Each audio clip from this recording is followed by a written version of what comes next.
کسی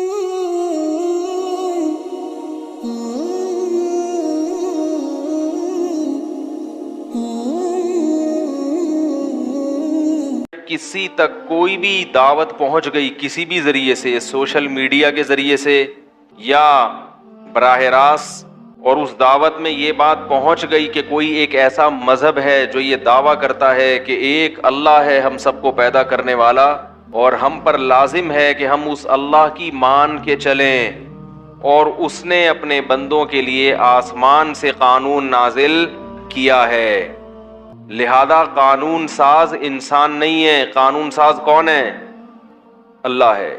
غیر مسلم میں اور مسلم میں فرق کیا ہے؟ مومن میں اور کافر میں؟ مومن کہتا ہے ہماری قانون اللہ پہلے بنا چکا ہے، اور غیر مسلم کہتا ہے ہمارے قوانین اسمبلیاں بنائیں گی۔ ہم کہتے ہیں اسمبلی کا کام اللہ کے بنائے ہوئے قانون کو، بولو بھائی، نافذ کرنا ہے، اور کسی قانون کی تشریح میں کوئی اختلاف ہو تو پھر اس میں اسمبلی کا سہارا، یا کوئی قانون ایسا ہے جس میں شریعت نے آزادی دی ہے، جیسے آپ کو ریڈ پہ بریک لگانی ہے اور گرین پہ چلنا ہے، تو یہ قانون ایسا ہے کہ جس کا انتظامیہ سے تعلق ہے، مینجمنٹ سے۔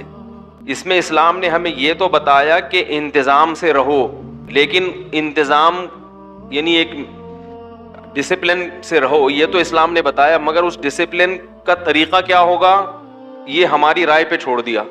کیا خیال ہے؟ تو قانون بنتے ہوئے کہا جاتا ہے بھائی جب بتی لال ہوگی تو سب کو، اگر قانون بنا دیا جاتا کہ ہری پہ چلنا ہے، ہری پہ رکنا ہے اور لال پہ چلنا ہے، تو ہم اس کو فالو کرتے۔ ان کو کہا جاتا ہے اباحت اصلیہ، کچھ چیزیں ایسی ہیں جو اللہ نے مباح رکھی ہیں، انسانوں پہ چھوڑ دی ہیں کہ تم بنا لو خود ہی، یہ تمہاری اپنی ثواب دید پر ہے، سمجھ رہے ہو نا؟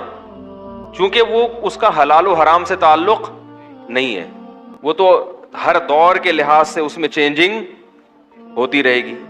تو اس لیے شریعت چونکہ قیامت تک کے لیے آئی ہے، تو بہت ساری چیزوں میں شریعت نے انسانوں کو آزادی دے دی کہ بھئی یہ تم خود فیصلہ کر لو، ماحول کے لحاظ سے، معاشرے کے لحاظ سے، سمجھ رہے ہیں؟ تو ملک کو اسمبلی کی جو ضرورت ہوتی ہے اس کی بہت بڑی وجہ یہ ہوتی ہے کہ جن چیزوں میں اسلام نے ہمیں آزاد رکھا ہے اس میں اسمبلی فیصلہ کرتی ہے، بھئی بجلی کے ریٹ بڑھانے ہیں، یا اسلام نے یہ تو کہہ دیا حکومت کو کہ تمام گھروں میں بجلی پہنچانا تمہاری، بولو بھائی، ذمہ داری۔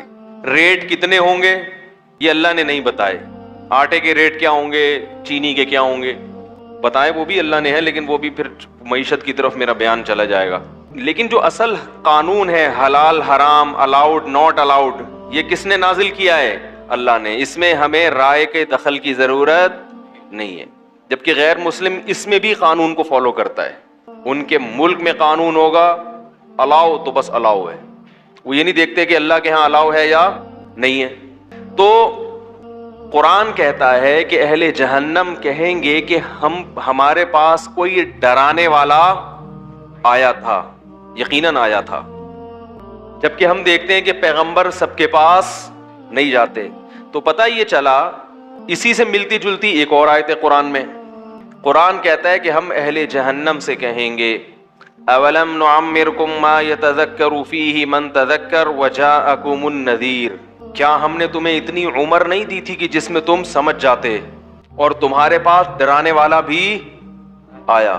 یعنی عقل سے فیصلہ کرا لیتے تو بھی درست نتیجے تک پہنچتے، اتنی ایج تمہیں ملی ہے کہ جس میں تمہیں سوچنے کا موقع، کیونکہ بچپن میں موت واقع ہو جائے تو پھر وہ مکلف نہیں ہے، تو سمجھنے کا ہم نے تمہیں موقع بھی دیا، اچھے اور برے کا، اور تمہارے پاس ڈرانے والا بھی آیا، حالانکہ ہر ایک کے پاس پیغمبر نہیں آتے۔ تو پتہ یہ چلا کہ اللہ کی دعوت کہ اس نے اپنے بندوں کے لیے آسمان سے کچھ نازل کیا ہے، یہ دعوت کسی بھی ذریعے سے کسی کے کان تک پہنچ گئی تو اللہ کی حجت اپنے بندوں پر تمام ہو گئی۔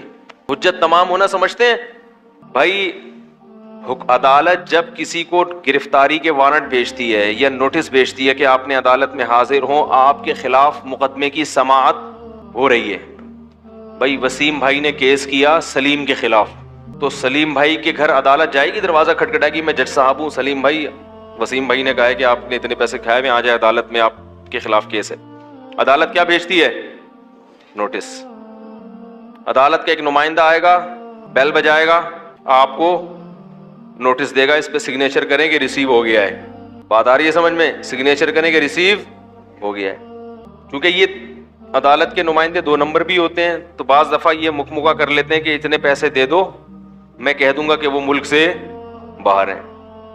ایسا بھی ہوتا ہے. تو پھر وہ عدالت کیا کہتی ہے, بھائی نوٹس دیوار پہ چپکا دو اور اخبار میں اناؤنس بھی کر دو. کہیں نہ کہیں تو پڑھے گا نا اخبار میں, کوئی اس کا ریلیٹو پڑھے گا, یار تمہارا نام آج میں نے اخبار میں دیکھا, سلیم بھائی کا نام آیا ہوا تھا اخبار میں. تو فوراً کان کھڑے ہوتے ہیں, کیا لکھا تھا عدالت نے وارنٹ جاری کیے ہیں.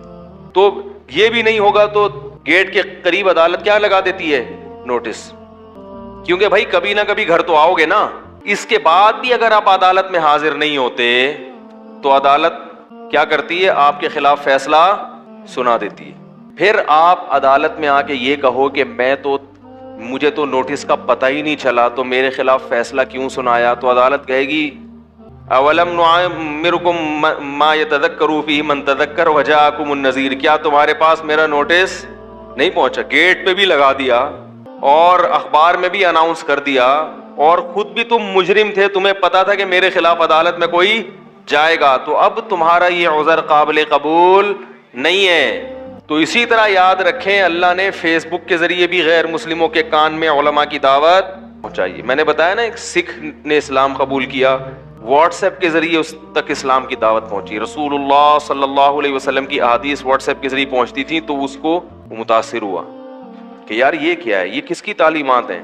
میں آپ کو عجیب بات بتاؤں, ایک آغا خانی نے, کئی سال پرانی بات ہے, اسلام قبول کیا. ایک دن فضائل اعمال کی تعلیم میں کہیں بٹھا دیا کسی نے, اس میں کچھ اخلاقیات کی باتیں تھیں, اخلاقیات کی. تو اس کو بڑی اچھی لگی کہ یار یہ تو بڑے اچھے اخلاق کی ایک باتیں سکھائی جا رہی ہیں اس میں. تو اس نے کیا کیا کہ تھوڑی سی ریسرچ کی, تو پھر اسلامی فقہ کا مطالعہ کرنا شروع کیا اس نے, کہ اسلامی قانون پڑھوں میں. قانون پڑھا تو ظاہر ہے یہ جو ائمہ اربعہ ہیں, امام ابو حنیفہ, امام مالک, امام شافعی, امام احمد بن حنبل, انہی کا قانون مدون ہوا ہے نا, جو انہوں نے ریٹن فارم میں, تو یہی لوگ لے کر آئے ہیں اسلامی قانون کو. ان کی کتابیں پڑھی تو حیران ہو گیا کہ یار یہ تو آکسفورڈ یونیورسٹی میں بھی, یعنی اس طرح کی جو بحث ہے اور اس طرح قانون کی باریکیوں میں جا کے ڈیبیٹ کرنا, یہ تو آکسفورڈ یونیورسٹی میں آج پڑھایا جا رہا ہے. تو اس نے کہا کہ یہ لوگ کب پیدا ہوئے تھے؟ پتا چلا کوئی 80 ہجری میں, کوئی 150 ہجری میں. اس نے کہا یار یہ اس دور میں کسی باطل مذہب کے ماننے والے اتنا اچھا لا مرتب نہیں کر سکتے جب دنیا اندھیروں میں پڑی ہوئی تھی, اور اسلام قبول کیا اس نے.